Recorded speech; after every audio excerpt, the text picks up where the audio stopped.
Ameublement Tanguay en première ligne.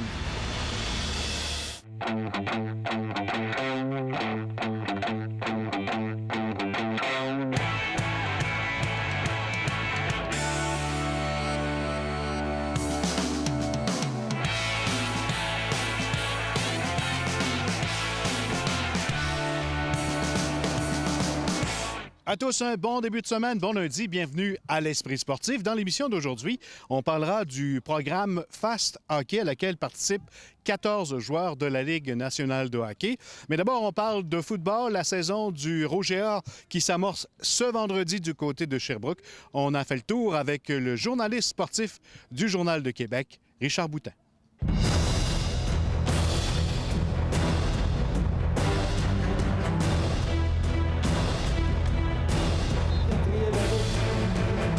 Parlons du match en fin de semaine. C'est déjà un premier match pré-saison que le Rougeur a disputé contre Guelph. Victoire facile, un premier test réussi. Oui, je pense que beaucoup de gens pensaient qu'il y aurait un match un peu plus serré, notamment en première demi. On le savait que les réservistes de Guelph ne feraient possiblement pas le poids contre ceux du Rouge et Or. Mais en première demi, c'était un petit peu décevant. Guelph, en attaque, ils ont eu de la difficulté à passer le ballon. Ils ont couru quand même avec un peu de succès en début de match, mais ça a été difficile. Laval était trop fort pour cette première demi-là. Je pensais que l'écart aurait été beaucoup moins.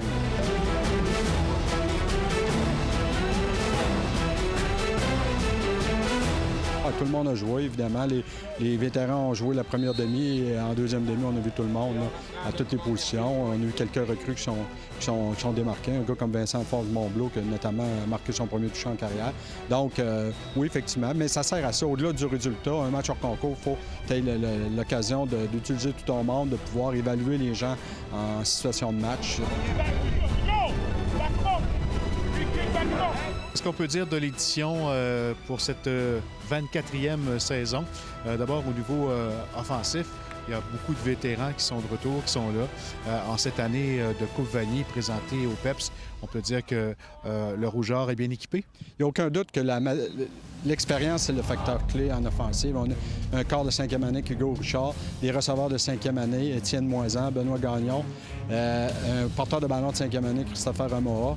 Ça va prendre, par contre, une meilleure production de la ligne offensive comparativement à l'an dernier, où c'était un petit peu plus difficile en début de saison. Puis en fin de saison, il y a eu des blessures, ça a été compliqué un petit peu plus. Donc, à ce niveau-là, c'est l'aspect que le Rouge et Or doit améliorer le plus au niveau de la production de la ligne offensive. Donc, tout est en place pour eux qui connaissent une excellente saison.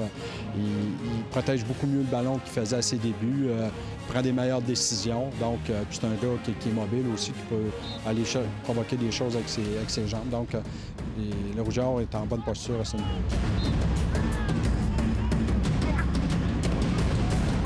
Défensivement parlant, il y a un nom qui revient, Mathieu Betts, évidemment, sur la ligne défensive. Mathieu Betts, Adam Auclair, c'est des joueurs par excellence. Mathieu Betts, meilleur joueur défensif, meilleur joueur de ligne au pays l'an dernier. Adam Auclair, le meilleur joueur défensif. On a vu Adam Auclair qui a ramené une interception pour un toucher samedi. Je pense que la tertiaire va être meilleure que l'an dernier. La ligne défensive, 3 partants de retour. Le retour de Clément Lebreu à l'intérieur va donner un gros coup de main. L'an passé, il avait décidé de amorcer des études, faire un certificat au niveau professionnel, un cours professionnel. Donc, cette année, sa présence à l'intérieur, ça va être un gros atout. Le point d'interrogation sur la ligne défensive, c'est qui va combler le départ d'Édouard Godin pour la Ligue canadienne. Marc-Antoine Belfoy, c'est lui le leader pour l'instant, c'est lui qui est en avant. Victoire du Rouge et Or, 25-22. Le Rouge et Or est champion de la Coupe Dunford. Encore une fois, une saison à 2 équipes. Oui, le Carabin va avoir encore une très bonne équipe. Possiblement le meilleur groupe de receveurs de la Ligue. Un carrière, la question, c'est comment le carrière va se comporter. Dimitri Morin, c'est seulement sa 2e année. C'est un leader. Ça va être intéressant à voir. Une bonne ligne offensive aussi, deux bloqueurs de 5e année. Donc, offensivement, les Carabins devraient être en mesure de marquer quand même passablement de points. On reçoit la Coupe Vanier cette année et l'an prochain. On a déjà reçu la Coupe Vanier ici au PEPS, mais est-ce que ça ajoute une pression de plus sur cette équipe de Glenn Constantin cette année? Bon, c'est certain que c'est le fun de jouer une Coupe Vanier à domicile, mais c'est sûr que ça ajoute une pression. Tu veux pas être assis dans les gradins quand Montréal ou n'importe qui d'autre va jouer à ce moment-là. Donc, oui, ça ajoute une pression. C'est certain, c'est une équipe qui est à maturité. Comme on disait, avec un quart de 5e année, une bonne défensive, des joueurs vraiment dominants. La différence, moi, je pense encore, ça va être vraiment la ligne offensive. Si la ligne offensive fait un meilleur travail que l'an dernier, je pense que le Rouge-et-Or va être en bonne posture.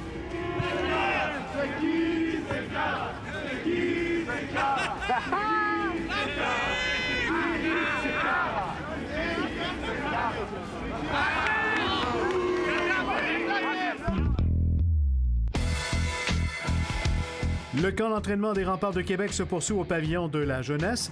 La troupe de Patrick Roy a remporté une première victoire lors du calendrier préparatoire dimanche après-midi à Rimouski en l'emportant 5-2 face à l'Océanique. Tour à tour, Pierrick Dubé et Michael Robidoux ont profité des largesses défensives des Rimouskois pour marquer 2 filets en seulement 1 minute 34 secondes avant de voir le vétéran des Remparts Olivier Mathieu clouer le cercueil de l'Océanique avec un peu moins de 4 minutes à faire à la rencontre. Les Remparts disputeront un deuxième match pré-saison mardi soir en recevant l'Océanique de Rimouski au complexe sportif de l'Ancienne-Lorraine. Les Capitales du Québec ont tiré profit allègrement du beau temps dimanche lors du programme double les opposants aux Jackals du New Jersey sur le terrain du Yogi Berra Stadium. Ils l'ont emporté 6-4 et 7-0. Les Capitales amorçaient lundi soir une série de 4 parties face aux champions d'Ottawa au Stade Canac avec le Cubain Lázaro Blanco sur la butte. Une succursale des Studios Unis d'autodéfense et un club de boxe pour gens d'affaires s'installent à l'aréna de Loretteville et comptera parmi ses instructeurs l'ancien champion canadien Éric Martel-Baoili.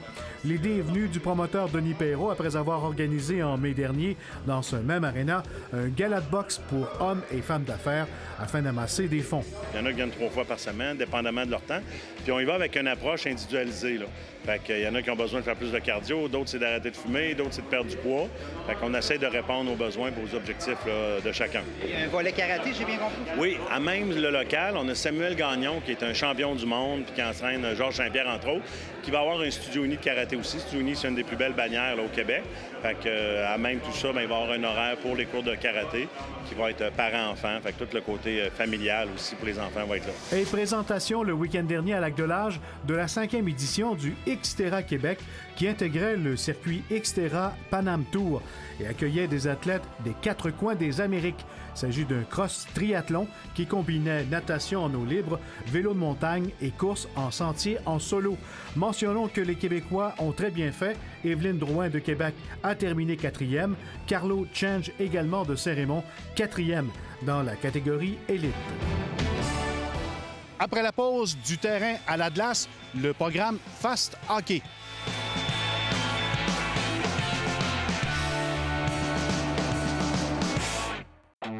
L'esprit sportif souligne l'excellence du Rouge-et-Or football. Année après année, la rivalité Laval-Montréal retient l'attention des amateurs. Le 21 octobre dernier, 18 383 spectateurs, la 4e plus grosse foule de l'histoire, assistent au duel entre les deux grands rivaux et une victoire de Laval. Le Rouge-et-Or aura aussi l'avantage lors de la finale de la Coupe Dunsmore devant plus de 13 000 personnes. Toujours parmi les meilleurs au pays, les deux équipes ont disputé les 5 dernières finales québécoises, dont les 2 dernières remportées par le Rouge-et-Or.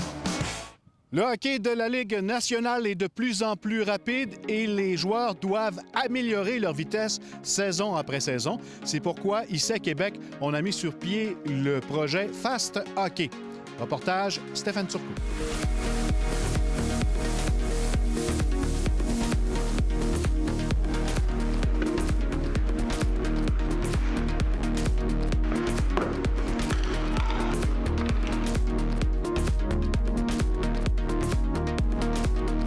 C'est le réputé préparateur physique Raymond Veillette qui dirige les exercices. Des exercices qu'on transporte du synthétique à la glace. On sait très bien que la dynamique des appuis avec un soulier à crampons sur un travail de synthétique est totalement différent lorsque vous avez un patin sous les pieds. C'est comment on est capable de créer la démarcation dans les premiers appuis. Donc, on est vraiment dans le développement d'une qualité qui est d'explosivité, qui fait appel à un bon placement d'appui puis une belle réactivité d'appui. Les mots-clés, c'est l'explosion, la réaction, coordination, yeux, mains, pieds, puis de réagir le plus vite possible. Où est-ce qu'on se démarque, selon moi, c'est vraiment dans la précision et dans l'efficacité du transfert, comme je parlais tantôt. d'hors-glace jusqu'à sur glace. Parmi les célèbres clients du projet Fast Hockey, il y a Patrice Bergeron des Bruins de Boston. C'est surtout basé sur ça, sur l'explosion, ta capacité de répéter, dans le fond, des mouvements comme ça, puis de ne pas te fatiguer. Donc, on fait ça beaucoup hors glace. Maintenant, on l'amène la même chose sur glace, puis c'est d'aller chercher ton explosion, puis en gardant ton maniement de rondelle, puis aller chercher tes repères sur la glace. Être plus explosif sur patin et en maniant le bâton aussi. Les mains, il faut qu'ils suivent, donc c'est ce qu'on travaille avec Fast Hockey, puis c'est vraiment excellent pour tout le monde. Là.